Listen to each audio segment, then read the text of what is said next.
নমস্কাৰ বন্ধু বান্ধৱীসকল যিসকল বন্ধু বান্ধৱীয়ে এডিআৰই গ্ৰেড 4ৰ 27 অক্টোবৰৰ এক্সাম দিছে তেওঁলোকে নিজৰ OMR কিৰ বাবে এতিয়া আবেদন কৰিব পাৰে কিন্তু আবেদন কৰোঁতে আপোনালোকে 50 টকা আবেদন মাচুল দিব লাগিব তো 1 মিনিটত আপোনালোকক গোটেই প্ৰক্ৰিয়াটো দেখুৱাই দিম তো প্ৰথমতে ভিডিঅটো লাইক কৰিব আৰু আপোনালোকৰ বন্ধু বান্ধৱীলৈকে শ্বেয়াৰ কৰিব কিন্তু এটা দুখৰ কথা এতিয়ালৈকে অফিচিয়েল এনসাৰ কিটো পাবলিশ কৰা নাই কিন্তু তথাপি আপোনালোকে এতিয়া যদি এপ্লাই কৰে দুদিনৰ ভিতৰত আপোনাৰ নিজৰ OMR পাব লগে লগে দুদিনৰ ভিতৰত মেবি অফিচিয়েল এনসাৰ কি বিলাকো পাবলিশ কৰি দিব ৱেবসাইটত তো আপোনালোকে পেপাৰ 1 যেটো HSLC লেভেল আৰু পেপাৰ 2 যেটো ক্লাছ 8 লেভেল দুয়োখন পেপাৰৰ বাবে আবেদন কৰিব পাৰে কিন্তু দুখন পেপাৰৰ বাবে আবেদন কৰিলে দুবাৰ আপোনালোকে পে কৰিব লাগিব 50 টকাকৈ তো মই আপোনালোকক এখন এপ্লাই কৰি দেখুৱাই আছো তো ইয়াতে যেটো for obtaining scan copy of OMR answer sheet click হিয়াৰত ক্লিক কৰি দিম তো এইটো যেটো পইণ্ট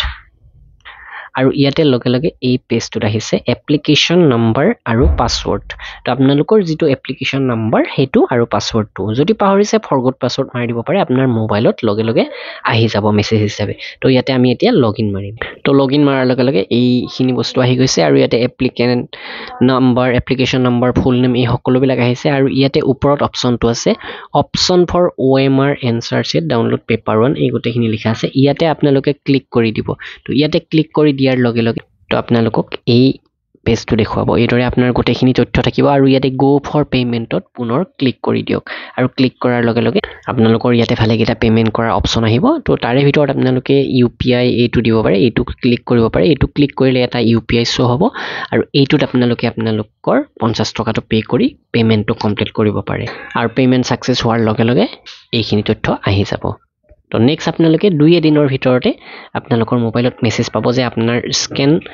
OMR কপিটো আপলোড দিয়া হৈছে আপোনাৰ একাউন্টত আপুনি লগইন কৰি হেতু ডাউনলোড কৰি লওক তেনেকুৱা মেছেজ আহি যাব আৰু আপোনালোকে হেতু ডাউনলোড কৰি ল'ব পাৰিব